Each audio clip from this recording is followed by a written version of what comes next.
I know y'all not gonna be happy. Because you read the title, it says Resident Evil 7 Biohazard late review. I know. What is he gonna say about this? Well, first of all, this is Resident Evil 7, and I just beat this game. I just beat the Xbox One S version of the game, thanks to Game Pass. I beat it on my Twitch channel. Let's see. It's the second Resident Evil that I've beaten from this generation. The first one being Resident Evil 8. Here's a very unpopular opinion. More than not, this is unpopular. But Resident Evil 8, in my opinion, is better than Resident Evil 7. Now, my reasoning for this is right here. The 3DS, yes. Resident Evil 7 cannot be played on this device, but it's the main reason that I say 8 is a better game than 7, because Resident Evil 7, I feel like the creatures, right? The what do you call those? The mud creatures of 7, I feel like are a ripoff of the creatures on the ship from Resident Evil Revelations. I feel like they're kind of a ripoff of each other. And I'm like, okay, if this is supposed to be a great game, then why does it feel like one of your enemy types is a ripoff of another game? Okay, so I didn't like that. Okay, I didn't like that. I don't like the fact that it's a first-person game when Resident Evil has always been a third-person over the shoulder camera angle game. I didn't like the first-person shooter game aspect of it. I just didn't. I'm sorry. I still don't like it. So anyway, let's keep going. What else? There is a time and a point in this game where I literally could have turned it off and been perfectly fine with it. Okay? When you are about to choose who to save, Zoe or Mia, when you choose either one and they get in a boat and you drive away, that is where I would have ended the game. That right there, perfect. Yes, the story up to that point had a little bit of fluff in it that I didn't really care for, but overall, it kept me entertained. It was about 5 hours, and it was good. It kept going and was continuing, and I found that very good.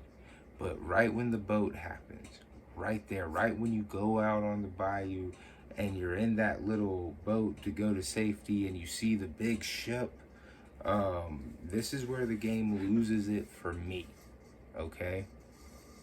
Because there is nothing in that boat that makes you go, oh my God, this enhances the story in every way. Nothing here does that. In fact, it's just more of the mud monsters. And one of them gets like gigantic, like a fat monster. And that's it. There's nothing here. It's just a bunch of filler. It doesn't enhance the story at all. I don't give a shit about the little girl, because now we have a little girl that didn't exist before we left the house, before we got up out of there. This is something completely new now. We're already over halfway through the game, and now we're meeting this spirit of a girl. Did nothing for me. In fact, I forgot that a character even existed in this game, and that would be the grandmother. Like, I forgot she was even a thing. And then they decided to make her have this almost Alice from Silent Hill complex, where this girl was vomiting the demon out of her, or it was an experiment. I mean, come on, that's Silent Hill all day, every day. Anyway, my point is that's where Resident Evil 7 stopped being a good game for me, was at the boat. The end boss, the grandmother as an end boss? Are you fucking kidding me? It's a bullet sponge and a timer. Really? That's the best you got? No overdrawn out, like, here, grab this giant ass ray gun or a giant submachine, get in the chopper and fucking shoot the fucking, you know, gun on the chopper at the thing. Like, none of that. I gotta shoot what looks like a regular ass handgun with some like frozen bullets that explode or whatever. Like, that is not interesting. It's not interesting. It doesn't satisfy you. And it makes you go, what was the point of this? That is not something I want to ask at the end of the fucking game, is what was the point of this? When I can clearly go, all right, the ending should have been 3 hours ago. All that running around on that ship was useless. You just happened to forget to mention that this was the grandmother's part. And why was it the grandmother's part? That didn't make any sense either. But you introduced this girl who supposedly is looking for a family or wants a family, somehow is now the grandmother who has a grandchild and a child. Like, there was a whole lot of stuff that I was just going, no, this is too dumb. No, you can stop now. Why are we still playing? Like I said, the final two bosses, the son, the Luke or whatever his name was, he was more of a bullet sponge, but at least you had to shoot him in the eyes. He had eyes all over his body. You had to shoot the eyes. There's a strategy to that. But the final boss, the final boss, is a bullet sponge and a timer. It's literally shoot, shoot, shoot, shoot, shoot, shoot, shoot, shoot, shoot. Your gun is empty. Reload it. Shoot, shoot, shoot. Reload it real quick. Shoot, shoot.